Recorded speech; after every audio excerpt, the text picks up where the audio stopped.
Hot tip. Wato jokene sigidan nani na ambe kulu jama kulu fo. Amba hagili kile nyukon fo, amba hagili sina mau fo. Ko foli sigikado. Tama ba da sigide fo. Temen sena be barakela fo. Boli fendigi kanga sena mafo. Ko makile de kanga mafla fo, mafla kanga jeka jama fo. Wa koma da nyema fo. Ko kuma am yoram nan wati na me de kudu koma yi. Ko mi nyema be la jile fo. Anga kantigi jurula. Kantigi moloma bamana ngesine bari. Mo bamana ngem mabaraka na kuntigi je akwa noje. Kono ko ma fa jara ko kone sangara no. Ka corona do ko fo kenenga. Slogan ndi ko ni. Karamo ko je ditamu. Kan ko ga fo. Sine bali. Aleko. Ko sambi nani ko be ni an fe won fe sin asira de. Ko aka na unta yini yorore la de. Ko aka na da korore ka. Ko annana addeme ka ke kugono nguruni mbari de. Ko na antisa ga kulo gele ya. Ami sa ka kenya de. Okma. Kama fo ka gino. Kabamana kilafo. Babi ton kulu bari koni. Bawona ngasi ngabari. Ka granja ke fo balansi. Ka fafre sama ke fo. Kana era kura ke fo. Karango isu kulu bari. Kamba fo. La tigresi. Ora bajalo. Ko foli mineta. Ko maka di kulu sanfe mama. Ko lege la. Ka ko karando mbe ka karande la ba do bamana ma tigi trawre ni di robe ne angola mo wanda. Ka do ma foli lan karamo ko la. Karamo ko ma tele. Agodo ko ni solido. Ni ma korodo. Ngoni ma korodo. Jemzoni galamani sile. Hagili jamino ba ke. Wa ko tiga nguru de la mama to on ba tiga bande on karamo ko ni yanya senguro ni wati na ni yan an kuma to ede ko nya yede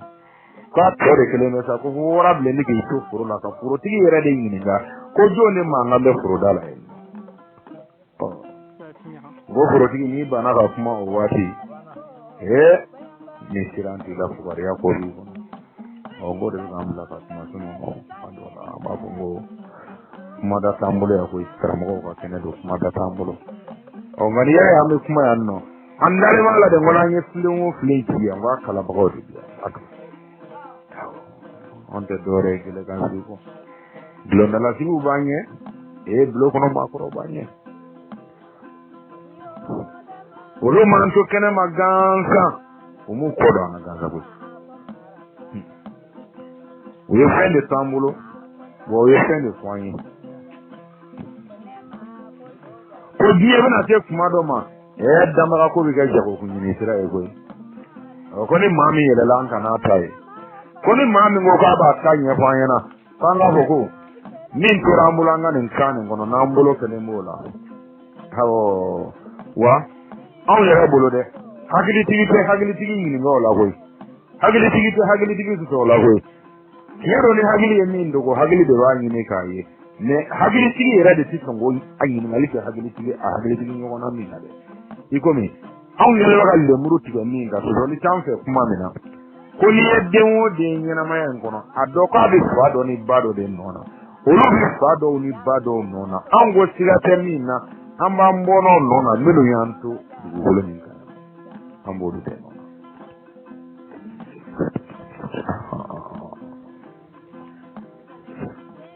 Quando wana muso chane nona mande dugu kulo ka woni ame moiba na muso yaka nona mandelu ugulo safe ya kwambe boy mare na mode on nona mandelu ugulo ga urba jarso na mode usman guru kande kwambe sone alberi nona ango alberi mare ngo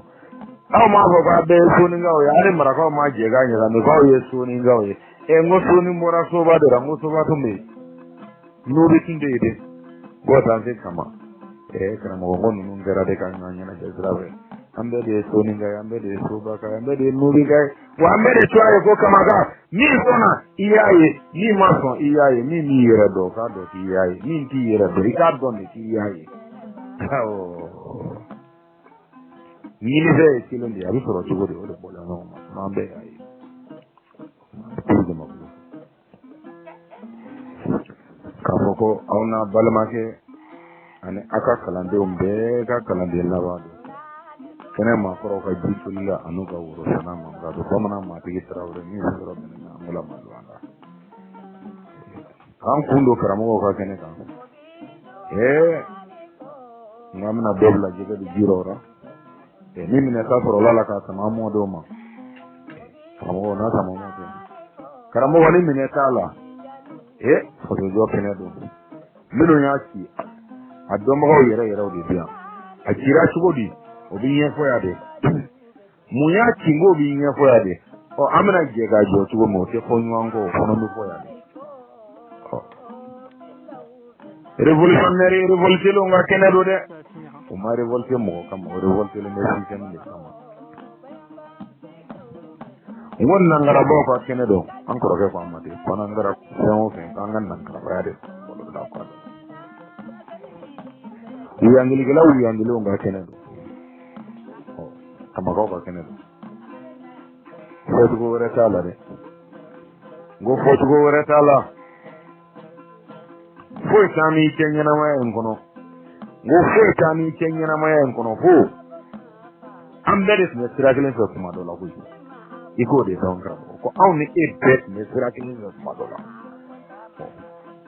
way bolo kala na mina do de hono bana minum bolo kala bora ko ya kalande ya kalan ko mina de de bauna minu ya kala ka babi kabi sakuno maka kuna kabi kemi maka kuna kabama jeda alaga kuma kan no dla ko fe wati mina de do ba me anno minu ba to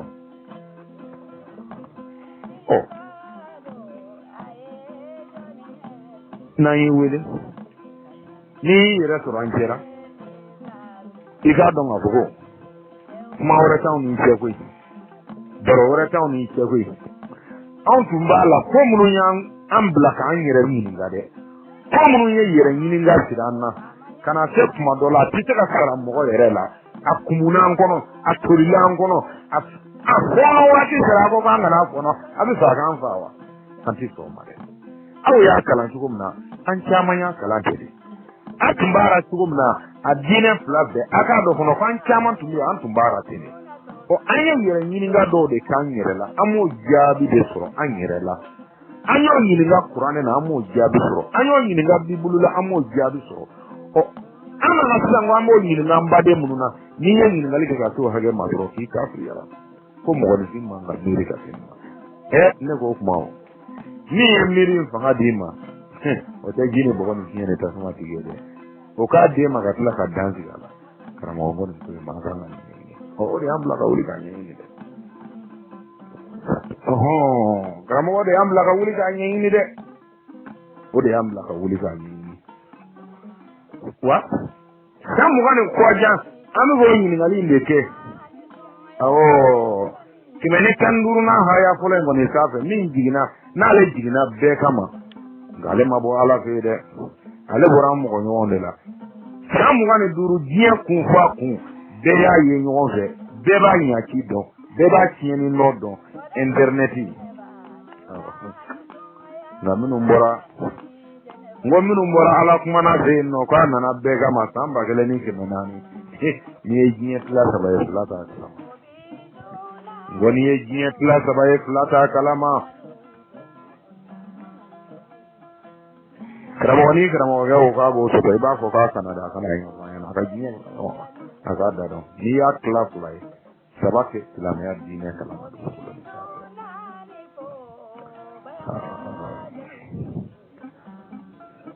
karamɔgɔ b'a fɔ k'u to sansara de kɔnɔ sa n'u b'a fɔ k'u birilen to minibaru de sanfɛ karamɔgɔ i kana siga min na fewu u b'a fɔ de k'u yangale t'u ka bere kunna Bamakɔ cɛ 1500 ka min ɲɛna ko kala lillahi kala rasulullah n'i ye anw n'a bila ŋaɲan kɔnɔ n ko n'i ye anw n'a bila ŋaɲan kɔnɔ n'a ma to tobi k'a d'a ma i k'i si bɔ an tɛgɛ la an y'an kali ye fugariden tɛ se ka tunga kɛ dɛ n ko fugariden tɛ se ka tunga kɛ k'a dɔn k'i ye dɛngɛni ye k'a dɔn k'i ka cɛya dafara k'a dɔn k'i ye cɛfini saba ta dɛngɛni b'a dɔn tunga fɛ de ayi i ka dako la ani i kana dako la n ye n kali i b'a ye tunga fɛ de n'i ye bilakoro kumatɔ yan ma internet don n ko n'i ye Mayi Watara ni Sidibew ni Bajugu Tarawelew kumatɔ ye anw ma a y'a dɔn ko internet don sinon bilakoro tɛ nin na n'i ye ne bamanan ni min bila ŋaɲan kɔnɔ n'i ye ne ni fɛn o fɛn bila ŋaɲan kɔnɔ nin ye n kali ye ni ma a ka musokɔrɔba minɛ k'a kɛ n ka musokɔrɔba n'a y'a jɔ ne yɛrɛ ka c'est-à-dire internet bɛ ka dimi don an na n ko internet bɛ ka dimi don an na bilakoro k'u ba tailleur ma bilakoro k'u ba kusɛnɛ ma bilakoro k'u ba sɛnɛ ma san 40 ni dɔɔnin ka n'u dugukolo yɔgɔ Bamakɔ k'u janga dɔrɔn kala lillahi kala rasulullah k'a fɔ ko a ye n'a di Ala ma Ala dun ɲɛ b'a la ale de bɛ ka mobili san n'a ye ale de bɛ ka fini ɲuman san n'a ye ale de bɛ ka du jɔ n'a ye a tɛ farinya ka ɲininka cogo sira a bɛ Ala b'a ɲɛyɔrɔ sɔrɔ ko in na cogo min na o ɲininkali tɛ se ka kɛ Ala o u b'u sigi ka nkalon tigɛ u badenw ɲɛna ka nkalon tigɛ u sinjiw ɲɛna ka nkalon tigɛ u furuɲɔgɔn ɲɛna maloya t'u la molobalidenw don miiribalidenw don taasibalidenw don yɛrɛdɔnbalidenw don komi Mayi Watara n'a ɲɔgɔnnaw n'a y'a fɔ diinɛ kaman kɔrɔ a t'a ye dɛ Mayi Watara ye cɛni min bolokɔrɔ ta malidenw ye k'a ye dɔgɔkun 1 kɛ dugu jukɔrɔ dugukolo yɛrɛ yɛrɛyɛrɛli siri ni tirigi a ma dɔgɔkun 1 bɔ fɔlɔ o tuma ale ta kɛra avance la wa cɛni ma hali 48 heures kɛ dugu jukɔrɔ mais malidenw bɛɛ ye nin histoire nin ye télé la bɛɛ b'a tiɲɛ dɔn mais Mayi Watara filɛ k'i sigi dabarabaya kuma la ko komi n ka wuli dɔrɔn n ka kuma min ka di n kɔnɔ da ye n bɛ se k'o fɔ ka d'a kan jaladira ma Mali in kɔnɔ koyi i dangaden fugari kodɔnbali i kunci waati a surunyana jala min donn'i bolo minnu y'a da i kan na olu ta tɛ olu t'a di cogo yɛrɛ dɔn olu tɛ dikun dɔn a la Mayi Watara jala ma d'i ma filaka ma koyi kira de ye jala in da i kama na k'i ka tɛmɛ ni Hayidara nɛni ye mais i k'a dɔn kira bɛ bɔ kɔfɛ ka na Bamakɔ minɛ kuma o kuma o b'a sɔrɔ Hayidara ye ka du tɛ sira wɛrɛ fɛ i dangaden kodɔnbali miiribali i m'a fɔ k'i da ka di wa i da ja o ja kɔni n'i y'i bolo kɛ numukɛ ɲininka o n'a f'i ye k'ale ka muru da ka di da ye i b'a taara den kunkolo ko lɛ kunkolo i komi falikɛkɔrɔ kasiga u b'a datugu i dala sen na aw tɛ wahabiya yɛrɛ yɛrɛ o aw ye Mali wahabiyaw de ye wahabiya yɛrɛ o ye Hamadu ka banna nɔfɛ mɔgɔ ninnu de ye arabuw ta b'o kɔnɔ n ko arabu cɛkɔrɔbaw y'u ka su dilan cɛ caman na an b'o dɔn de arabu cɛkɔrɔbaw y'u ka su dilan nin caman na olu de y'o warijugu minɛ ka sɔrɔ ka n'o sigi anw fɛ faso kɔnɔ k'u ɲɛ kumu nkalon kan nka an ka taa n'an bɛ ka taa an bɛna se o so u ka kira ba wahabiyaw ka kira Hamadu ka baba tɛ n ko karamɔgɔ n ko Hamadu ka baba tɛ kana taa lakale mɔgɔ wɛrɛ ye dɛ kana ɲini hadisa kɔnɔ kuranɛ tɛ se k'a ye n'i ma linjina ta ye tawureta ta ye kana taa ɲɛɲini sufi burama kɔnɔ an yɛrɛ ɲɛ ye min ye n bɛn'o dɔ de f'i ɲɛna kuwa i ɲɛ bɛ Hamadu ka ba min na panga puruti la Bamakɔ ye dɛ ne ɲɛ o ye Bajala na Baba tɛ se ka misiri la k'a sɔrɔ a tɛ na yan mɛ bamanankan na n'i ye cɛw saratɔ ye ka bɔ k'a f'i ɲɛna ko ne ye dugu ni mɔgɔ ye ayi siga de b'i ka maliyɛnya la n ko siga de b'i ka maliyɛnya la sinon e bɔ dugu ko ɲɛfɔ kun ka kɛ hakɛ dɔ ma karamɔgɔ awɔ ko an dunan damaw don k'an bɛ ɲɔgɔn dɔn quoi Hamadu ka baba o ni kira n'i y'u ɲɛɲini u bɛɛ kan ka kɛ jamana kelen ma o n'anw cɛ ka jan jamana mun b'an cɛ karamɔgɔ i ye ko in tacogo ye sa n ko i ye ko in tacogo ye wa Hamadu ka baba ale hakili la k'a donna kira ka so k'a y'a ɲɛ bɛɛ lajɛlen dɔn ka d'a kan tuma min na kira tɔgɔ n'a jamu tun bɛ se ka baara kɛ maliyɛn bɛɛ y'a ye a kulo o kulo a ye kira tɔgɔ fɔ wa kulo o kulo a ye kira tɔgɔ fɔ nka Hamadu ka baba ale ɲinɛna yɔrɔ dɔ de kɔ ko ni de ala sotola nyini ni de kira sotola nyini ni islamia dina sotobaga nyini ni maya sotobaga nyini kidi si anga malik kira be ale abe patike ngana mo gamena ni ngala me zina ya de sigi kan la me ko so de aw wa ya dem de no aya hajili sigi ko do ko be akan la me do be ten gelon so aka woda la ngaye ni la me de awo ataka hadisa ko na te qur'ane ko na kira mbe de nyana kine je je ka awo maliko de kira sulama kyaw ma ko awo kira sulama kyaw ma kira kele ne kira haw ma o kira kele ke site maliko no ni na te generation do ke nwan fe o kira kele ne be hali kira sulama kyaw ma de nga kira dugura kira yoro la ala ko ni kuma ndo ko qur'ane ko ni mami o jetenne iba donga ko ala kuma na yere amatulunga kuma na de o fonga de kuma ma de akwale makira siki yoro sila faka soro ibe kuma ka kandira o ni o kuma jetenne biga loje mami ma makira yoro la ame mami ye kira ya ye chugola anga jamana kono o ti kuma nga kana ko obo me otofo mo otola wa kire matira farin kono ga to yin ga go muna ta kadara azorla dugu mun konna kasi ma soro dugu ina alesi hagera ga koroba ya ko te ba mananga me o dugu dente soro mali de ni ga bogo o nga o tira farin na de ko ga tu digi bolo da kamana ngate e ko femba bolo ka te ginere ma ti bolo o ngoni de ba ti eke angoro ga kuma te ko hamadi ga du tira ga ba ko sini na ke hamadi da shi soma hamadi ni ma boka ko ga ngate ga te ya ma obi ni na tigara ke ko ne ga ne o ne ko ba yete o kama ngamba do na zigi no ay janga ñu am la sara ay janga ñu am la tigan nguru la kuma wate bande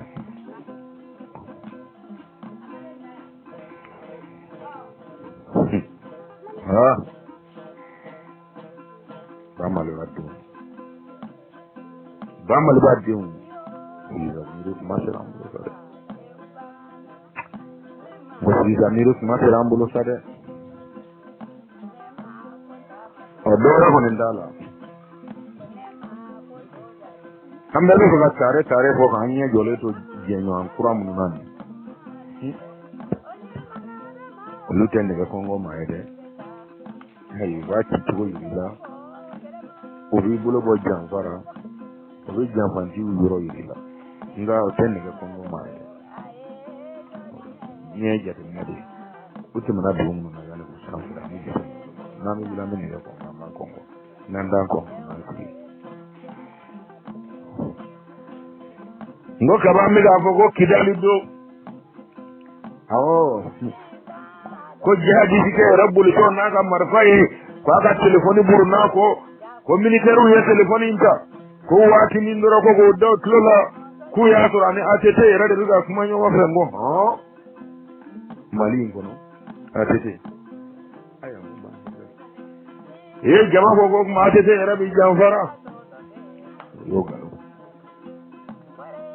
ako labana tuum na ba kala ma ko nga labana tuum na ba kala ma ko on gasil na toni malideu ngotin na toni ni mama ko mi so olu yera ko ti ma ko to kono jamfare sono kene mata do ngajalo lu kande o ko no yero ira malide dera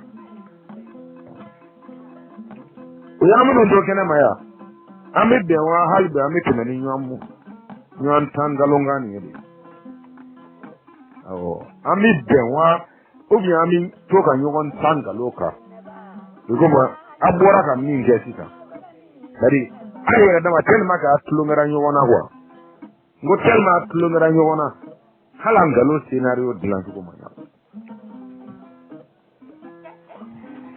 malideu ngalon min tigera ka Sherif Usman Madani Haidara ta ko conseil la o en galon kelen yona de tige ka da Haidara la fono ka mo labo ko do yi da furaneka aya lamede mina kuma ni fwaye tugo na halima beti hakika lamede mika fotu aya lamede ipare ko do na ka foma Haidara wahabiya misra Mamadou Duba misra wulinu ka ko mama adona ho conseil kono amma wala relation munu na Mali tola yo lu soro abina bo au conseil na donc olu ka kele ni abiko ni je équipe de quoi équipe ti sera pade ya fa ka so équipe ire nyo na do bi tugu kono voilà donc il va soro aka supporter du terre quoi donc on la ni tenye o nyo na de ka Mamadou Duba yi bo au conseil kono no dona o bi sera bo conseil ni di joma ko ku ga buru ko ni tamasire ko kele Haidara bo odona Haidara nu chebe nyema yeah c'est pour cela que Haidara kona ki annoncé ko ala ye yoro min dama mago tenna wala to kuma mi ga ngunu ko baba ma ko ba de ben kalama kuma mi ga ngunu ko bi fara di Haidara dama wa bi akara do Haidara kan muye ko lu bi so o conseil ni mo ga de Haidara ma de ko me ko Haidara ye fa de ma ku ta do mi ngon ngunu onte o Haidara kuno ma wuli go nyen ni bi de kamo Haidara na ga dulogi ba ke tugo flagi digi sa fo ko conseil fa abi yorom na bi ni ya fura be ka fo kwa ya mene na ke nyen kala tisa male inde bo kala ya la wuli scenario kile ni kama très très abi ko me ulla ro kama ni ya tinda Qur'ane kan etiavi ango nye foli ba mbulo ka nga nyana ma yake ka so amma maga silamera amma maga kiriyana amma nga mo ya nyefo anyi minu nya anyi minu menna ke minu mu ga Allah kale tinya to no bi so minu na nga baro ko ka so amma go kelima to ma na ati sira kuma kuma side ma na ma do de dogoya na ma ka dogoya ma ta ka doga dania de segera o de ka ko era ki pa eso no na tumi on ezra ka yoro do la ti se ka ta de kan mo tu ka so ani kololo ani ka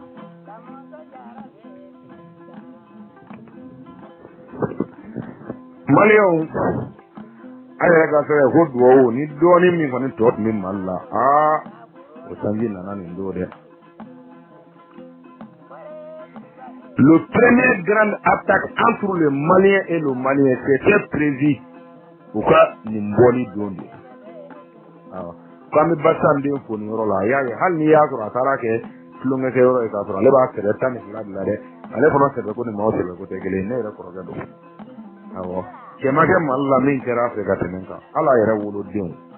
woni mi ma so ibo fana pere bude ira ka foko ba woni fleni wa Haidara kedi anno ayikanu fogana ga dujo ikere sa kasa meti kote nani de wonne bamanante na ke wora so la ka ga bogi bulu ko ta mali dona hali wolo den ne ma ke de Haidara ngodo ya bro antu sigile men minka koli yere ko ni ngona yanda alno abrami bari kono ngona Haidara ko amana da Haidara ga to ko tigi ngondo bina Haidara ga fo ngati ko yinzo nganga muto biwo no fulani fulado asinza do garantira anga diji garantira nganga jijele garantira anga muto nyekili kumau onu ga dulogi fege ni ngoni ni yennere mu mai wa uyen dingine ma do garantira anga dulo ko ji tumbanye anga kono muno sugo muole ni muru turu bula o bika ya ala maun nge manu numbe tumbanye bo foot ndanje bile ko ajara kame do era de tinha mas ga ge bri ne o jamu ngalo ne proje wa ya mina bido do mali kono ngache ga to de ku ya famude nga kana denjanu to filila ko kameti ko de do Haidara ba do ini bokolo flake ka foko kameti ko kelete utumi so mu fere bila kene mi mbora kamale mi mbora ka yi sinda Qur'ane ka Haidara ka to mo de do malien de ba do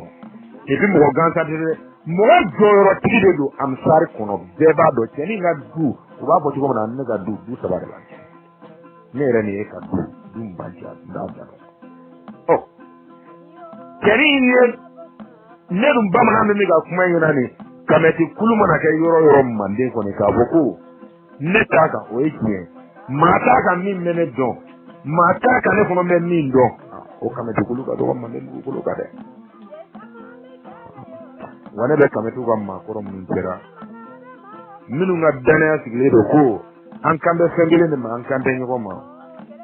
wolo binde da do ando na tayo la ka do to e kara mo wolo timma ka dana ya o senga tinende kala on mina kuma do ko kana ma mando di o luti zanga ma ka dana ya buja ka tin man aya ta ma tin oh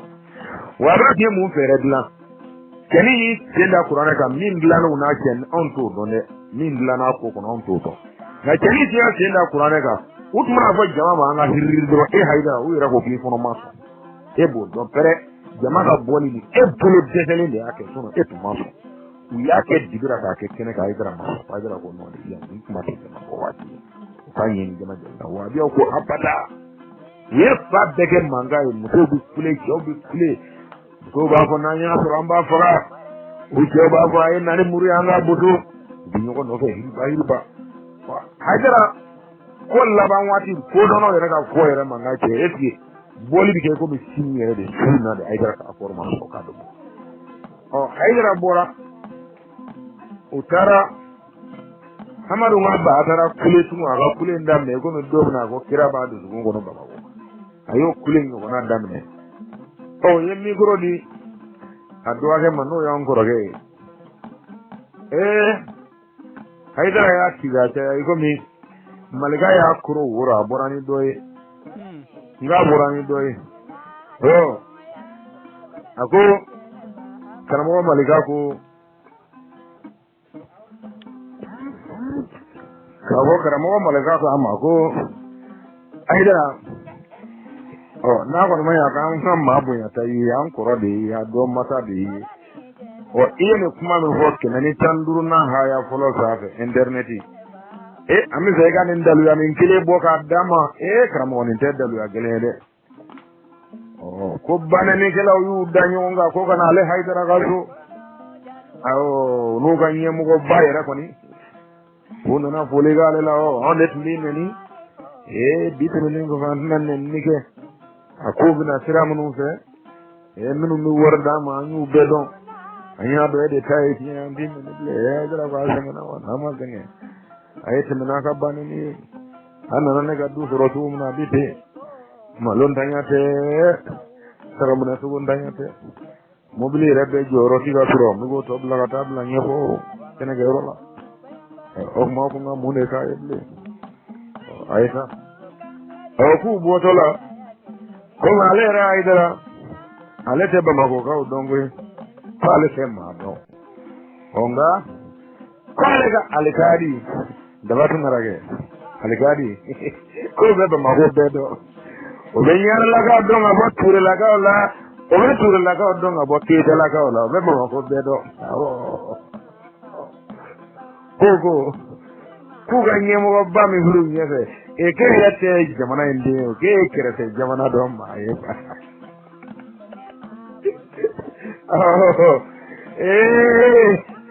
krawo lebra afoiga aligadi e kwa en galoti ke ko foka sigo foka duguje kwa yo anan galonti ke la mawulo nyama kala diu na ngache kwa tsega ke bulo korota kwa ke bulo korota akama mi ma ko nyema ko mi mboni jamana de ya je ngache ko hala ka kira te ke ni no ke ga ko ne afai ka kira jatigi aka kira fa o jatigi de ni mo ke di nani na ko ni rondo bulo ka haje ko ne na lete ale ba bolon ko do ba mako fa yen to ko mun nga jugu no be ko ka kilo na dabla ko lo me ko mate ko na maso ko sofle abuli kenekle ne rego mali don keranga jengo an gorga ko na ya nyara ko anale me ko nguru ni mbarla nanti fa ga kenya mi fa ga kulo gele ya ngono te nele ba mako sira da fe kilo mu gani do ne do o ngone ni kule la ni ya na ka sunguru la ne ka dugu dala dungu do ko re ko ni ko ba mali ko ba na a kana mo anyo ko kan chama ho lu ge yela ko kuma e kana mo ba fe tonya be fe o fe mulo tonya be wati de bulo ndene de mane na ku yo wa biye utaru sunguru ne ra ka dugu dala awo sira ko la ko ni wo kulugoro kerefe sira ko la ndenende mene utaru sudron ndalay aku bana ga maw man wala o ngoba mana lewma na ba ku la ya ku ni de o la ko ben fa ku fa kora ngubu gangalo de tigaire na ba ni na odo demisanu mbane ku telema fuga bane tayariyama ngo batra de mbane kige ma kono biri ba mago ku do wala duuti oh ne ma fa ye ngona ye so fe me balade da nga ya me balabada ni e balugu nyana bla pro faranyale ba mago kona ye so fe ndo ka ko ni e kameti e kiga du do kan bachi balugu nyana bla pro ko anga du ma ba mago ko nyana nyara fa an koro ke ni ne mba muru sama ka bo kan jo ke ni o era ko ko bo ni wanye kene ga ko ko ni ko kalite no ko dot ma ko do nyemo ya la kerefe jamana do ka bo ko ni yo ka jama taro no bo mo soro yo ka dude ti ko yo ka dude ti ni haidara ere kanye zamina ubeyu bulo de nyoma ma zamina kira kelen kelet bara zamina qur'an kelen kelet bara ngo zamina utbe ala kelen ga kelela zelfi marri goran ya haidara kanye malide oh no masta bo wala ni banyi bo ba abidora bo abu ko en famu jigori wala o kama kana no nunu yere ma o ta do yere wa be ki plan min la ba mako ni plan to yere kira wa haidara ti banga bo nyogo yesu ba haidara ataki ba mako hal na ti mali arne ga ka kan sa haidara dala wa be o ma ti ba mako narme ko ba intervenir ko do do iba ngaki ay o ti ko ra wuli to yandala donc c'est première tentative à échouer parce que wabia va plan flade plan a de échouer au kamo yé appliquer ka chininge kameti ka ko inde kameti kele ka ko dabo ka blam wala colonia la dro arabu mona ko biba do yera ba ko biba be mais plan a la qui est ni hala ni banga bodo o ni botu ga do ga déclaration de bogo tani haidara ga mogode donc kameti ko mo kolo lo ku ni haidara de jera ya do bi kana ni ko de haidara ga do ni do ba haidara attaquer on le gouvernement ti bise ko kenyo ba haidara attaquer on dirait la di ba ni ma haidara la di lay haidara para foko ko donc na haidara para lu ga sa ko ndabura ku ba haidara de attaquer haidara de kam mogo ya ke kameti ko ti no directement yo kuma fonga mata ka digi kameti ko arabu ka zo politiki radio ba donne wu ba donne mais nunu fana mbela jile manipulé do kira bolo ba fo ko mo ni ka duguma kala do ayo la kule jana malion dala utaro joga kati haida yi joga tafo abo kira to ko muda mali kono mo ko se ka dine ko kuma fo mali kono ka teme mali kira la ka bo lo la malio ama ko ko la len ko fe ko da ba ko fe de wa dia ma wa ina ku te aliful lam gino do ngo kira ba ko mata kira ni ko suna le ba to pre wo mi abcd alquran ko no de ko ala ko ama min ko ro fo hali kira yi ona ka ko arabu kira suno mali kira ba do fo ka to nakali pre alifulami ra ala do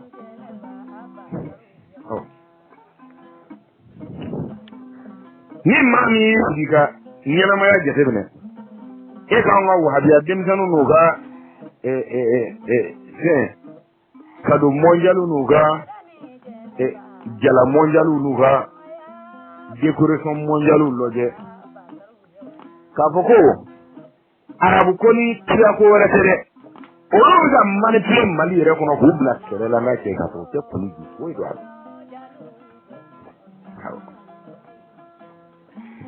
jela min sigira alimami demisanu kana bamako wahabiya demisanu kana bamako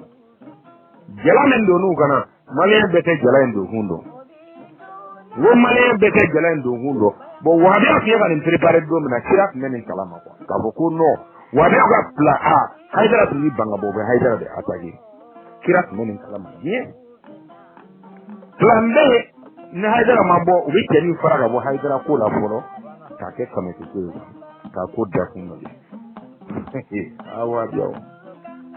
ada mata ka danga kura halibi de keni mayo ewo keni mai o ma ni ba yira ka fogo ni ya furo ko ni ko ayira ka danga ne ya duguna siri koli ala ni ko dalen do la ko ala de keni protege de o ko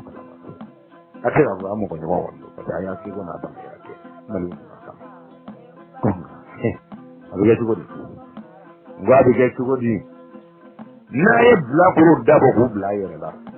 abika bena jelenya ti fongo abika bena jelenya na ti fongo abi na ki bade ne wa sho abi na ki furu ko ne wa biyo e ku do ha bi o de ki bla ti o furu yana sura de ne ko rage ngu furu yana sura ne ko rage ne mabaina ne ti ka baina na ne ko rage ne aye kele ko de ngi e ko ni ga dija ga ko pede ba fo fade kene ka de hala ye che ga ji to de bo wani abi kele ni mi ya bori yere de da qur'ana de na fo de ka ju sara o be qur'ana de kono ere ko ni wuli kara dongo do kamba ba mako wa biya du be yoro do amu do ta amu bota qur'ana ala bi ye so mi ndi wa biya ma wa biya ka qur'ana don sira hagen ma ya yira ka bi kele ikanga wuli de nu yi kele sa kele kono fo ma de ku wuli la ku yere de fa fa ya ko dala kala lu ma fo dala karamo iko na sigara so ni bi robe ni ti robe suno bi tunga ko lengi kan tungo kele kono bo kika keke meni ko ni o kunga do kara ngo keke meni ko kunga do kara lo me bana kele kono kawo karamo malaga ka ama ko aida na ko ma ya kan ma bu ya tayi an koro de ya do mata de o ene kuma me hokke meni tanduru na ha ya folo safe internet ami vega nin dalu ya min kile boka dama kramo ni te dalu ya gele de ko banani kala yu danyo nga ko kana ale haidara gaso awo no ganye mo go bayra koni wona na fole gale la o onet min ni bitu ni go fan nan ni ke akubina siramunu fe minu mi warda ma ñu bedon anya do de tay ci din le dara ba se na wa ma ngene ayete mina ka banani anana ne ga du soro tu muna bite ma lon tanyate taga muna su gon tanyate mobili rebe joro ti ga soro mi go to bla ga tabla nyefo kene ga rola o ma ko ngam mune ka yeble ayeta o ku botola ko male ra idara alete ba mako ka udongwe kwale sema do onga kwale ga alikadi da batu ngarage alikadi ko be ba mako bedo o be nyar la ka donga ba ture la ka la o be ture la ka donga ba ke de la ka la be ba mako bedo ko ku ga nyemo ba mi bulu nyese e ke rete jamana inde o ke kerete jamana do ma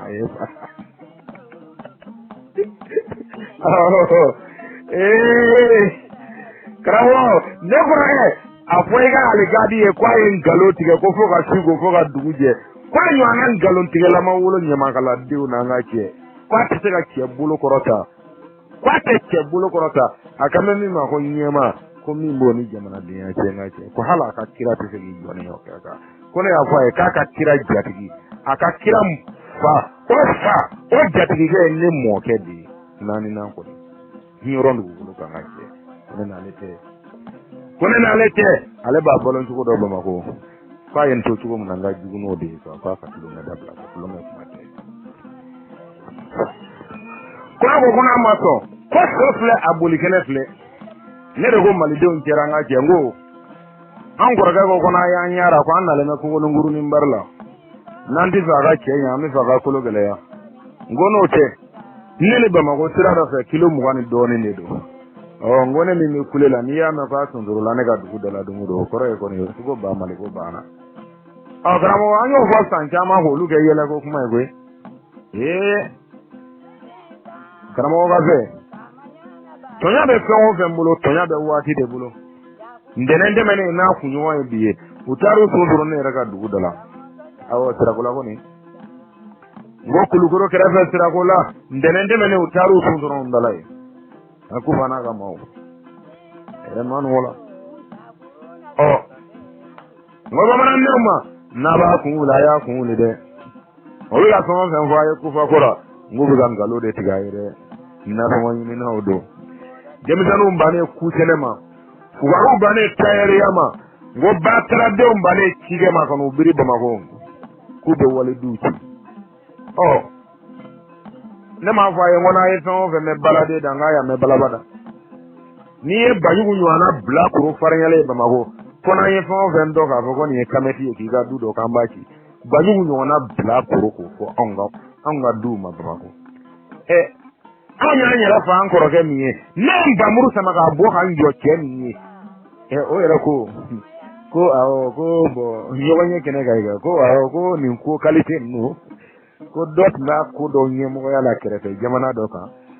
bo ko ni yo ka jamata ro no fo mo soro yo ka dude ti ni haidara ya kanyi domina ubeyu bulo di nyoma domina kira kelin kelet mara domina kurane kelin kelet mara ngo domina utbe ala kelin ga kelela verzi marri jigorani ya haidara kanyi malido no maksa bo wala ni banyu wo ka abidoro fo abu ko en famu jigori wala o kama karamo munu yere dama o ta don yere wa da ke plan min la bamako ni plan to retira ko haidara ti banga bo nyogo yesu ba haidara ataki bamako hal na ti mali arme jaka kan sa haidara dala wa da ko ba ataki bamako narme to ba intervenir ko do do iba inga ka o ti ko ra wuli to yandala donc c'est première tentative à échouer parce que wa bien va plan flade plan A de échouer au kamo yi be appliquer ka ninge kameti ka ko inge kameti kele ka tro ku dabo ka bla mola solonia la drôle arabu mana fo biba do yira ba fo biba be mais plan A la qui est mis hala ni banga bodo utli bosu ga do ga déclaration de bogo tani haidara ga mogode donc kameti ko min kolobolo lo ku haidara de bijera sadu bi tigara ni ko be ga haidara ga doni do ba haidara attaquer mali gouvernement tu disait vous kenyo ba haidara attaquer on dirait ladi ba ni mai haidara ladi lay haidara tara fo ko donc na haidara fora lu ga san ko ndabura ku ba haidara de attaquer haidara de ka mogo ya ke kameti ko tunti no directement yo kuma ko ngamata ka digi kameti ko arabu ka so keltigi wadio ba donne mais nous voulons mbela jile manipuler le kira boli ba fo ko mo ni ga duguma kala ni ayo la kule gala na million dollar utaru joga kati haidara yi joga tafo ado ye kira to mo da mali kono mo do se la dine ko kuma fo mali kono ka teme mali kira la ka bo yo la malio ama ko ko la den ko fe ko da ba ko fe de wa bi ma ba yana ku te alifullah no gindo do ngo kira ba ko mata kira ni ngo suna ba do re ugo mi abc de alquran kono de ko ala ko ama min ko ro fo hali kira o ye ona ka ko arabu kira e sono mali kira ba do foka do makari re alifullah ara rado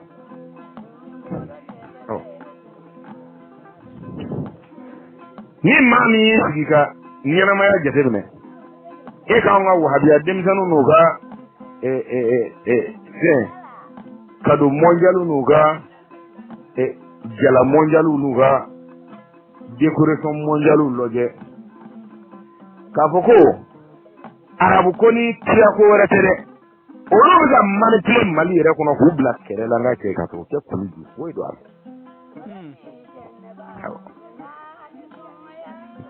jela min sigira almami demisanu kana bamako wahabiya demisanu kana bamako jela min do nu kana male bete jela ndo hundo wo male bete jela ndo hundo bo wahabiya ke ga préparer do mina kirat menin kalama ko ka ko no wahabiya ga pla a haidara ni banga bo be haidara de atage kirat menin kalama je plan B ni haidara mabo ubi teni faraga bo haidara ko la folo ka ke kameti ko wa ka ko da kun ma awa biaw adre mata ga danga ko ra hali bide keni mayo ngo keni maye o kuma min ba yira ka foko ni ya sura koni ko ayere ka dangane ya duguna kiri kol ye ala mi ko adalen do la so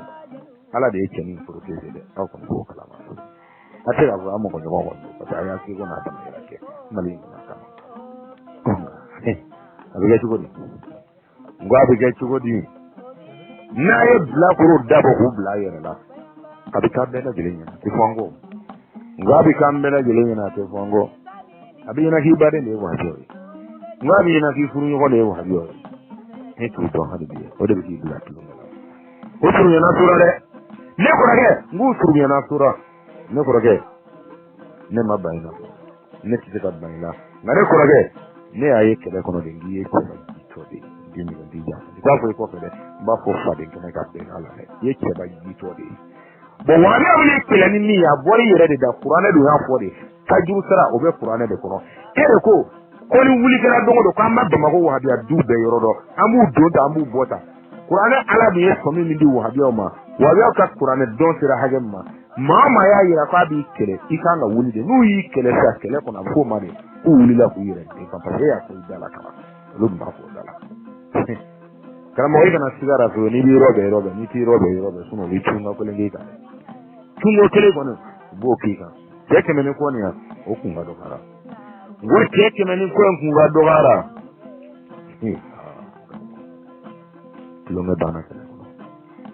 tulonge bana kele ko no ali iro do ango so mena fina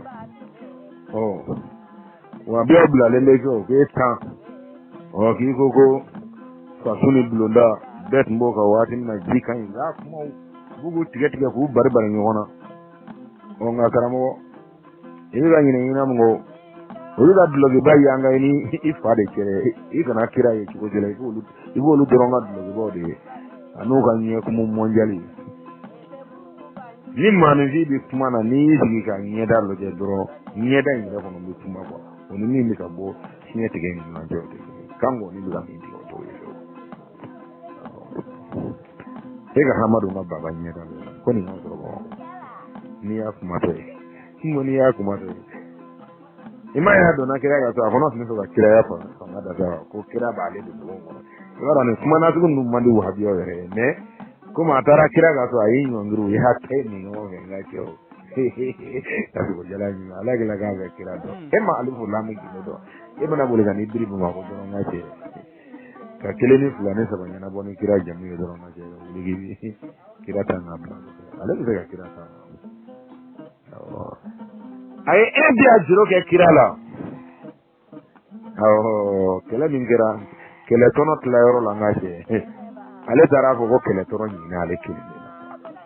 kwa ni na la ko kale wala ni mando na e kira ko nde fa ke jugo nga ko ni na na de jama o baste o na lu ka kametu ubo e ayubo o ma na ayubo e ana fa ga jatige e demenzira ni mengira bulo no yini fa ga so ga tene me kara mo yina na mingo kira yindi pamenta ga chani taisi bi wo ne duru ngachi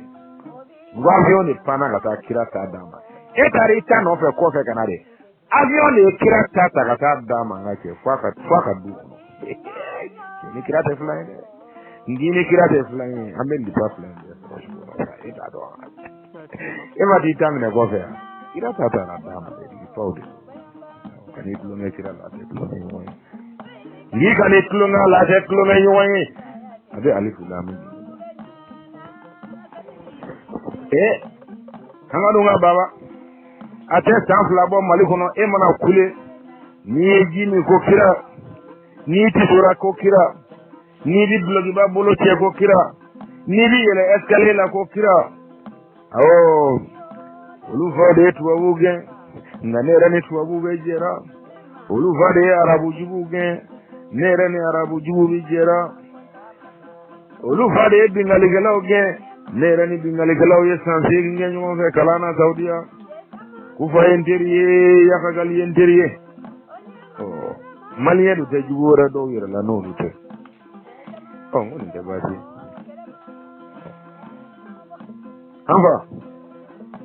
amba ge abana ga mi tiempo malide afa fo wati ma teza ngoi mangu sera so da la re suno kufa kono mi kana ni ke ba kene ka yere la yere la de anga kiye jefo de mi mitu anyema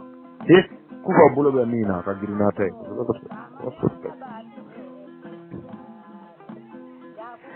nama bo kiye fo mali dew nyana yenta ne ganta janfa nani kufa ka kiyo tigra keno keneka abi ka bulo le buye abul na kametu nyi fo tugo babulo la nga akurana tigi dama na furaga tigi kufa ka kiyo ni awu kamane iti tige ka baba rodo ngiti tige ka karamo kera iti tige ka dugu almami na iti tige ka karte almami na odo fika ka nige ta kufa ni makarande do na ma ta ifade ko ma ora ma foga de qur'ane allah subhanahu wa ta'ala de ko ka ati se ko na karamo do bli ko ngobba mando mani kufanna ka cedo nyeddu salamu kana ka dugu misri dala ba soro nige tugu ga yala dugu bolo bela begata misri la kwante kufa bila ma done uba fanye tugu ma aya damne wati ma aya damne tugu ma na tini salamu kana ka dugu ko tugu amado misri ko ngara mo abi jamani ni ngaro ko mabi amin de islame wa ni ko ne te islame ba fi ga wuli gata kiti min bale ko bulo abani tani fatunu bulo na ma ke atani kirkiyenke abani ogma dugu ma tura misri kono ambe islame ou bien ma bi kene nga ngoni min bayira ko ambe de islame ogma ne bina ngini ngali min kala uye minu fayena ko bingali kelaw ondo uye minu faye ko jaadisi ondo uye minu faye ko jatiga wale keba ko ondo uko minu ma ko dine gelen kelaw onde do katibali masina jahadul fi sabilillah onde do o akon dina ke maye ko ma balla kala yana ayere yani okuma amina ngini ngali min kala mo kana fo kan na bi aga de amina ngini nga ayere ka simin kana bamana nga mo be dugu ngona mi madel kan ngini ngali mi me folo yana ka tene tamo jama ba fo ko yemunye karamo aba fo ko aw yere sona ma ko ala mi yanda ko ala ko amma jinani hadama na deunda ko kama fu kana ka bato dugu ko be ba fo ko anyini me aba fo tabarakallah aba damne almami rela folo ko ni yefuro jiri tige ko ndamne sila yiri to na do ko nyina tay abi nyati almami rama bi salamu kana almami bi salamu lamne aba fo almami ebe dodo fena on yira fono me dodo na halni mu wata daw banjera ko ni nemi mi je ngi nga e ba do ko ne ba do ne re fono ba do ke ba do wa jama ere ba do ko on be do dara ako almami islami en sigile me sigi fenduru ka ni mami mo don yesa le ka ba ko ni fendara almami na fo ko mbodo ako yejmenye ako iki siga ka fo ko ibi alam go kelendo ika daga jigini kitabu la ika daga kirawla ika daga meleko la ika daga donna bana ba fa tabarakallah niyen do ito islame ika kiti beka ngatige ni islame akiti ngara mo islame ya teta fe min go pew ni malide de ngon sigoro te sedi nya flo sedi so era dala comme sedi flo te ya di ka fu ni sedi gide karamo ati kwera ke kata hadisa yini kan ngolo ma de maneni ala ya fo ba ko ba ati kwera e kata karamo go ba ka kuma mine kan ni ala yo ika nyemo ko kote aka tonkundigi kote aka karti almami kote aka kiraten na bite ala yere ni fo kan nogo bwara etina sika kira ka kuma sumoma itina nabi ka kuma sumoma itini mo ko ngonga kuma suma mima ala ko ka sirijita ko de ko almami sura ingala abafu ko ala ko kangan dige ko kaje amnisi hage boledo kono an bana ntige kula o kanga nyeda ko kono an bana nyeda kula ko anga ntige kanko foga si an nongon kurula kono an tige kanko ga si an nongon kurula ko anga an kungulu masa ani ansi anga an kungulu masa ani ansi o kufa be almami nyinga aba dugu kono yanno adi seliji de tawa aba sen ko de wa aba masa de dugu mo be fa amba ko ba ko almami ka so yara tin na gondo dugu kono era kala ko afara ka masa de e dum ga dugu mo to bi ga ko ga damu ga o kuma lare de